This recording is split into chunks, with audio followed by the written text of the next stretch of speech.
¿Cuántos años llevas con el inglés? ¿5? ¿10? ¿Quizá más? Y si eres honesto contigo mismo, la soltura que tienes hoy no está a la altura de todo ese tiempo. Y eso duele. No porque hayas perdido el tiempo, sino porque has hecho cosas, has estudiado, has intentado, has puesto esfuerzo real. Y aún así, cuando llega el momento de hablar, el inglés no aparece como debería. Hoy quiero hablarte de ese salto, del paso de años estudiando inglés a empezar a por fin hablarlo de verdad. Y hay una sensación que muchos conocéis demasiado bien. No te sientes un principiante. Has estudiado demasiado para eso.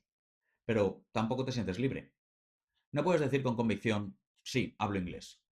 Te quedas en un punto intermedio, muy frustrante. Con conocimiento, pero sin soltura. Con años encima, pero sin reacción. Con base, pero sin esa libertad que se suponía que tenía que llegar. Y cuanto más tiempo llevas ahí, más pesa esa pregunta. ¿Cómo puede ser que todavía esté así? Y entonces aparece la conclusión más dañina de todas. Se me dan mal los idiomas. No soy de speaking. A estas alturas ya no voy a cambiar. Y poco a poco la frustración se convierte en algo peor, en resignación. Ya no solo te frustra, empiezas a perder esperanza. Pero aquí viene lo más importante de este vídeo. En la mayoría de casos no estabas fallando por falta de capacidad. Estabas fallando por una razón muy concreta. Habías pasado años estudiando el idioma, pero no entrenándolo para usarlo. Y esa diferencia lo cambia todo. Porque una cosa es acumular conocimiento sobre el inglés, y otra muy distinta es haber trabajado el oído, la boca, la repetición, la reacción y las estructuras frecuentes de una forma que haga que el idioma empiece a salir cuando importa. En el trabajo cuando te preguntan algo, en un viaje cuando alguien te habla de golpe, en una conversación donde no puedes esperar 10 segundos. Ahí empieza la transformación real. No cuando estudias más de lo mismo, sino cuando cambias el tipo de trabajo. Y normalmente el cambio empieza con un cambio de pregunta. La pregunta no debe ser ¿qué más me falta aprender? La pregunta que debes hacerte es ¿qué me falta tener disponible?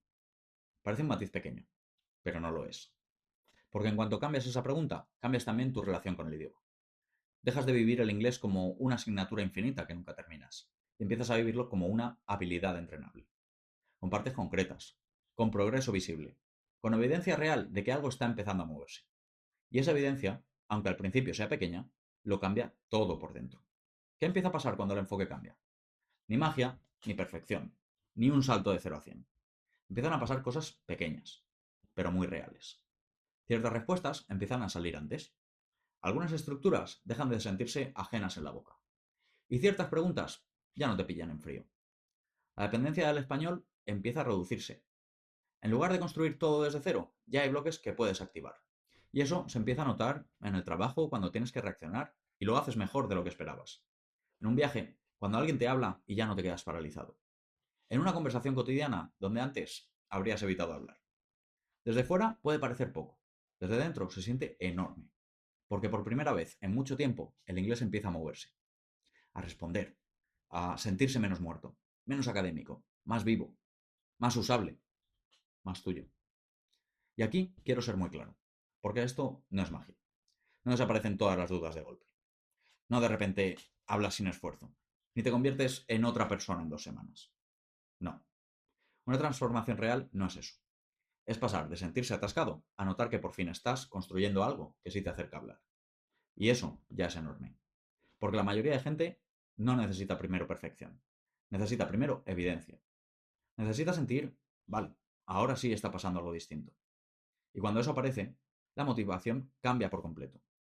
Dejas de estudiar desde la frustración y empiezas a entrenar desde la esperanza. El antes suele parecerse a esto.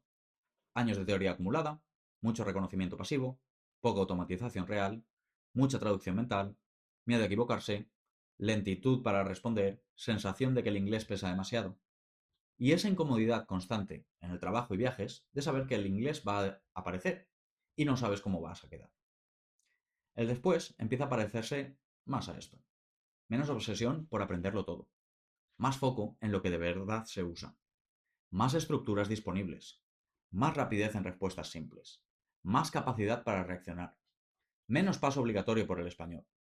Más sensación de poder defenderte cuando el inglés aparece en el trabajo. Más tranquilidad cuando alguien te habla en un viaje.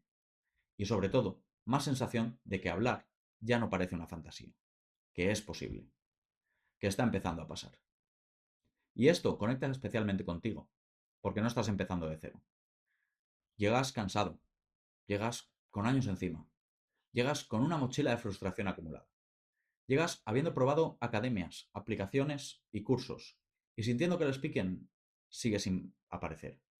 Y cuando por fin entiendas que el problema no era soy malo para los idiomas, sino he entrenado mal una habilidad, sentirás un alivio enorme. Porque volverás a ver una salida. Dejarás de verte como un caso perdido y empezarás a verte como alguien que todavía puede cambiar su relación con el inglés. Eso es potentísimo, porque no estás empezando desde cero. Estás activando lo que ya tienes. Si te llevas una sola idea de este vídeo, que sea esta. El salto no ocurre cuando sabes mucho más. Ocurre cuando por fin empiezas a usar mejor lo que ya sabes. No te falta empezar de nuevo. Te falta reorganizar y activar mejor lo que tienes. Y cuando ese trabajo empieza, el inglés deja de ser una colección de cosas vistas y empieza a convertirse en una habilidad viva. Una que puedes usar en el trabajo cuando toca. Una que aparece en un viaje sin paralizarte. Una que deja de ser esa asignatura pendiente que llevas años arrastrando. Ese es el principio de hablar inglés de verdad. En el siguiente vídeo te voy a hablar de algo que le quita un peso enorme a muchísima gente. Porque muchas veces no te ha faltado esfuerzo. Te ha faltado dirigir ese esfuerzo hacia el tipo de entrenamiento correcto. Y la diferencia entre los dos es enorme. Suscríbete para no perdértelo. Y antes de irte, una pregunta que quiero que te tomes en serio. ¿En qué momento perdiste la esperanza de hablar inglés con soltura? ¿Hubo una sensación concreta? ¿Una frase que alguien te dijo? ¿Simplemente llegó un día en que dejaste de creer que esto pudiera cambiar? Cuéntamelo en los comentarios.